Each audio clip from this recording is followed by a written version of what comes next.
This was my dream. You tell me. I saw two cubes, boxes, squares, and they were next to each other. They were clear like crystal, side by side, with a thin cloud, like a vapor separating the two cubes. And on the left cube was written IAMZZZRAM and the number 30.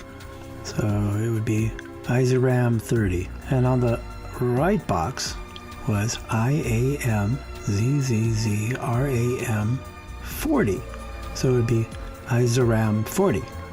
I have no idea what it means. Then I ended up on stage with Sir Elton John, and him on the piano, and he had black nail polish playing the black keys. Well, he's playing both, but predominantly the black keys, which I thought was interesting.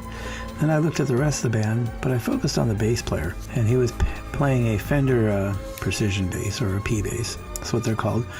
And it had a natural wood finish on it, and he was playing, of all songs, Rock Lobster by the B-52s. It's not my favorite song, but it's got a catchy riff. Then I was sitting next to Elton John, and a guy came up to him and said he was British and asked if he believed in common law. Elton said yes. So then the guy asked him then, why do you sleep with a man? Elton got angry and grabbed him by the collar and tossed him aside, and then his manager came over and asked him if he needed any help, and Elton said no. The manager commented on how he is always so angry all the time, and he wasn't referring to Elton John, he was referring to himself. Like I said, this is a very strange dream. Then we ended up in a tour bus, but it was more like a van, like a stretched van, customized. We were passing all these trees, and I noticed that as we passed them, they would burst into flames.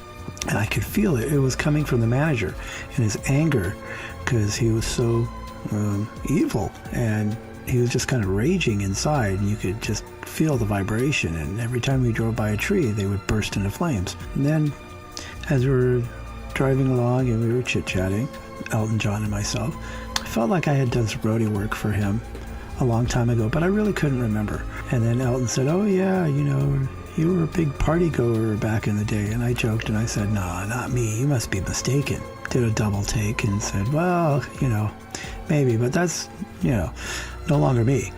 And I admitted it, said that I'm not into that. I've changed, my life has changed.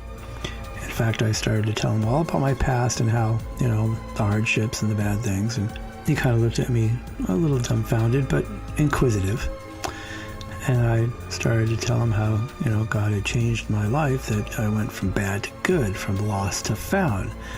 And then I had a realization, almost like an epiphany, where it's like you can't bash somebody over the head with what's right, what's wrong, the church and the dogma and religion. Like the first guy, he came up and, confronted him. But by love and showing what a difference that Jesus has made in my life, that perhaps this might be something you would be interested in. If so, then more than happy to tell you, my life story and what happened to me, and offer the good news and the gospel that there is a different way of living life and a better way.